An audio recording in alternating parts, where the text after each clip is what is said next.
Hey, what's up, what's up, what's up? Gracious good morning to you good people. It's your girl KB. You know what I do and you know why I do it. It's Monday, June 24th, and it is 3:14 in the a.m. And I just finished reading just for today. And I'm going to tell you, on a personal level, I don't like this reading. I really don't. And I'm going to share why after I read the reading. It's entitled Tolerance. And it says, ever reminding us to place principle before personalities. So sometimes it's hard to accept others' character defects. As we recover together, we not only listen to others talk in meetings, we also watch how they walk through their recovery.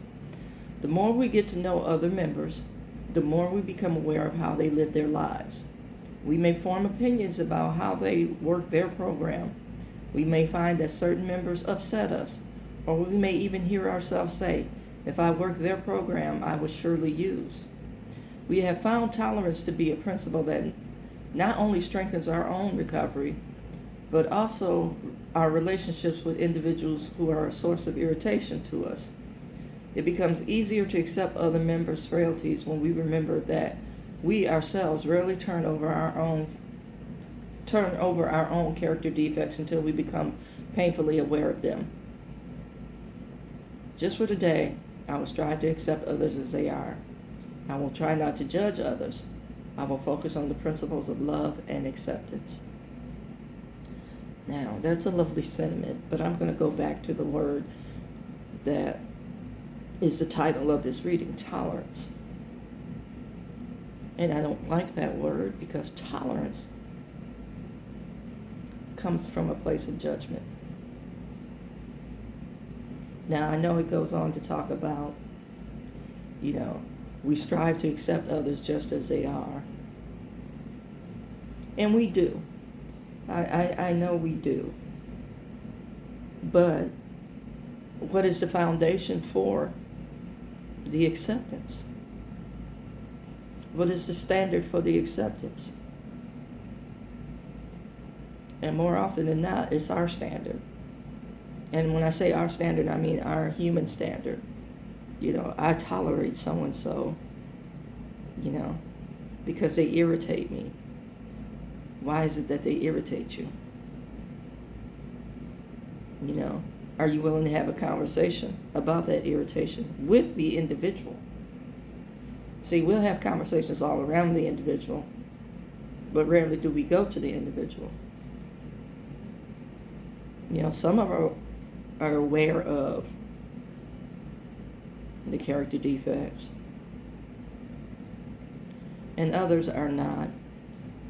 And some of us that are aware of our character defects allow pride to get in the way, and when somebody speaks on them, we become angry. Therefore, we perpetuate and we dig in deeper, and we're also triggering other people. Now, that being said, let's go to some scripture about, the walk of Christ. Now, Christ recognized when people were coming to him in judgment. He recognized when people were baiting him. And I want to say, Christ was gangster in that, his responses were spot on to the situation and intentionally pointing the fingers back at the people who were pointing the fingers. Word here, comment there, and everybody got convicted. And again, they got upset because pride was involved. We get upset because our pride, our standard, is used to measure other folks. So, in calling ourselves good Christians, we never look at the place of judgment. In calling ourselves good Christians, we learn that word, tolerate. I want you to think about, how you messed up. Yeah. And how grace was extended to you.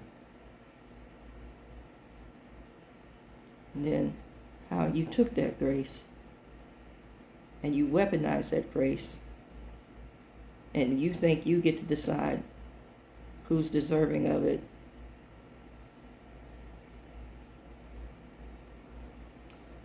Yeah, that part.